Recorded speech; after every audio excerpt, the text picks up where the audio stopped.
নমস্কার বন্ধুরা, আমি মৌমিতাস কুকবুক চ্যানেলে তোমাদের সবাইকে আবারও অনেক অনেক স্বাগত। হাজির হয়ে গেছি প্যানকেকের একটা দুর্দান্ত স্বাদের রেসিপি নিয়ে।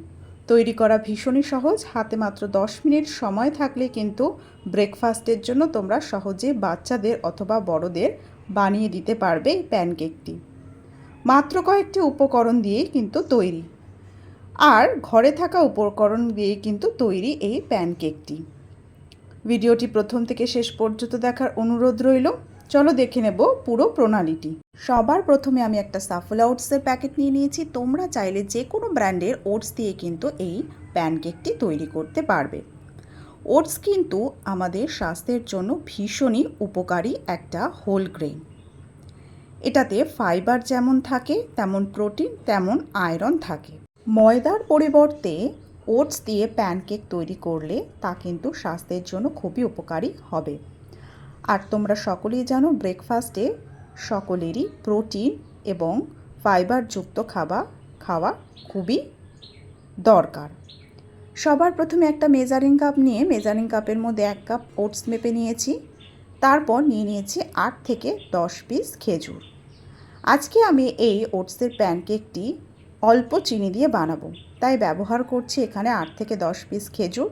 খেজুরের মধ্যে যে ময়লাটা থাকে সেটা দূর করার জন্য ভালো করে 2-3 বার জল বদলে খেজুরটা সাদা জল বেরোনো পর্যন্ত খুব ভালো করে ধুয়ে নিয়েছিলাম। এরপর খেজুরের বীজটা এভাবে আলতো করে চেপে আলাদা করে নেব। প্রত্যেকটা খেজুর নিয়ে এভাবে আলতো করে হাত দিয়ে কিন্তু চাপ দিলেই সহজেই বীজগুলো আলাদা হয়ে যাবে। একই প্রসেস ফলো করে প্রত্যেকটা খেজুরের বীজ আমি আলাদা করে নিয়েছি। তারপর এই বাটিটাকে একটু সাইড করে রেখে নিলাম। নিয়ে নিয়েছি একটা ব্লেন্ডিং জার। ব্লেন্ডিং জারের মধ্যে সবার প্রথমে 1 কাপ ওটসকে ট্রান্সফার করে দিলাম। তারপর এর মধ্যে অ্যাড করে দেব বীজ ভালো করে ছাড়িয়ে রাখা খেজুর। তারপর 1 মুঠো কিশমিশ নিয়ে নিয়েছিলাম, যেটা সোনালি রঙের কিশমিশগুলো হয়। কিশমিশগুলোকে ভালো করে জল দিয়ে কিন্তু ধুয়ে ভিজিয়ে রেখেছিলাম, একটু ফুলে উঠেছে। তারপর অ্যাড করে দিলাম ওই ব্লেন্ডিং জারের মধ্যে। নিয়ে নিয়েছি 3 পিস কাটালি কলা। কলাগুলোকে একটু স্লাইস করে নেব, ঠিক এইভাবে ব্লেন্ডিং জারের ওপর এভাবে আস্তে করে প্রেস করে কিন্তু কলাগুলো খুব সুন্দর স্লাইস হয়ে যায়। তারপর এর মধ্যে একে একে যে সমস্ত উপকরণগুলো অ্যাড করব সেগুলো হচ্ছে, মেজারিং কাপের মধ্যে মেপে নিয়েছি 3/4 কাপ দুধ। যদি পরে আরও দুধ লেগে থাকে পরে অ্যাড করব। নিয়ে নিয়েছি 2 পিস এগ, ফাটিয়ে অ্যাড করে দিলাম। আর নিয়ে নিয়েছি একদম কম পরিমাণে চিনি, মাত্র 3 টেবিল চামচ। ঢাকনাটা আটকিয়ে দিয়ে 10 থেকে 15 সেকেন্ডের জন্য হাই স্পিডে খুব ভালো করে ব্লেন্ড করে নেব। ব্যাটারটা একটা স্পুনের সাহায্যে তুলে তোমাদের দেখিয়ে দিচ্ছি। দেখো ব্যাটারটা কিন্তু একটু থিক হয়ে গেছে। তার জন্য আমি এখানে আরও 2 টেবিল চামচের মতো দুধ অ্যাড করে দিলাম। আর ঢাকনাটা আটকিয়ে দিয়ে আরও 3 থেকে 5 সেকেন্ডের জন্য হাই স্পিডে ব্লেন্ড করে নিলাম। এবার ব্লেন্ড করার পর আবারও ঢাকনাটা ওপেন করে তোমাদের আমি প্যানকেকের ব্যাটারটা আবারও স্পুনের সাহায্যে দেখিয়ে দিচ্ছি। দেখো এই কনসিস্টেন্সিটা কিন্তু একদম ওকে। এবারে একটা মিক্সিং বোল নিয়ে নিয়েছি, আর মিক্সিং বোলের মধ্যে পুরো প্যানকেকের ব্যাটারটা ট্রান্সফার করে দিলাম। দেখো ব্যাটারটা থিকনেস কিন্তু একদম ঠিক আছে, এর থেকে বেশি পাতলাও করব না বা এর থেকে মোটাও কিন্তু বেশি করব না।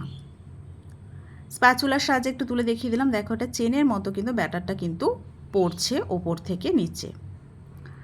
ডিমের কাঁচা গন্ধটা দূর করার জন্য অ্যাড করে দিলাম 1 চামচ ভ্যানিলা এসেন্স। তোমরা চাইলে যে কোনো রকমের ফ্লেভার কিন্তু এর মধ্যে অ্যাড করতে পারো।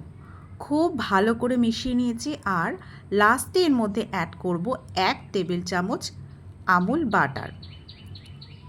আমুল বাটারটা দিলে প্যানকেকটা একটু ফ্লাফি হবে আর প্যানে কোনো রকম কিন্তু আটকে যাবে না। ভালো করে মিশিয়ে নিলেই কিন্তু প্যানকেকের ব্যাটার একদম রেডি হয়ে গেছে। তো বন্ধুরা, তোমরা দেখতেই পেলে প্যানকেকের ব্যাটার তৈরি করা কত সহজ। এবার সাইডে সরিয়ে রেখে গ্যাসটাকে অন করে দিয়েছে আর বসিয়ে দিয়েছে একটা ফ্রাই প্যান। ফ্রাই প্যানটা গরম হয়ে এলে পরিমাণ মতো বাটার ভালো করে ব্রাশ করে নিলাম। বাটার ব্রাশ করে নেওয়ার পর 2 স্কুপ প্যানকেক ব্যাটার অ্যাড করলাম প্যানের মধ্যে। আর একটু আলতো প্রেস করে সুন্দর করে সমানভাবে ছড়িয়ে দিলাম। বেশি কিন্তু ছড়াবো না, তাহলে পাতলা হয়ে যাবে আর খেতে কিন্তু ভালো লাগবে না। যতক্ষণ না পর্যন্ত এই বাবলসগুলো তৈরি হওয়া বন্ধ হবে ততক্ষণ একটা সাইড ভেজে নেব। তারপর আস্তে করে স্প্যাচুলার সাহায্যে উল্টে তোমাদের দেখিয়ে দিলাম যে একটা সাইড একদম কিন্তু ভাজা হয়ে গেছে। 2 মিনিট ওয়েট করব। আর মনে রাখতে হবে গ্যাসের ফ্লেমটা অবশ্যই লো টু মিডিয়াম হিটে রাখতে হবে। দুটো সাইডই খুব ভালো করে ভেজে নিয়েছি। একটা প্যানকেক কিন্তু একদম রেডি হয়ে গেছে। আরও একটা প্যানকেক তোমাদের ফ্রাই করে দেখিয়ে দিচ্ছি। 2 স্কুপ ব্যাটার অ্যাড করে দিলাম, বাটার ব্রাশ করে, তারপর আলতো প্রেস করে ছড়িয়ে দিলাম ব্যাটারটা।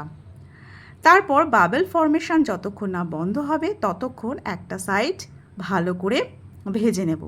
দেখো বন্ধুরা, বাবলসগুলো কিন্তু এখনও ফাটছে, তার মানে একটা সাইড কিন্তু এখনও ফ্রাই হয়নি।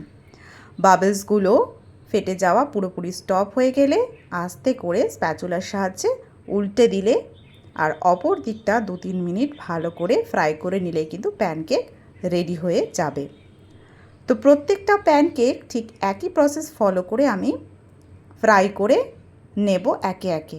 দুর্দান্ত আর লোভনীয় স্বাদের এই প্যানকেকের রেসিপিটি বাড়িতে অবশ্যই একদিন ট্রাই করে দেখতে পারো বন্ধুরা। কমেন্ট বক্সে আমাকে কমেন্ট করে জানাতে কিন্তু ভুলো না এর টেস্ট কেমন হয়েছে। আশা করব একবার খেলে রোজ রোজ বানানোর কিন্তু রিকোয়েস্ট আসবে।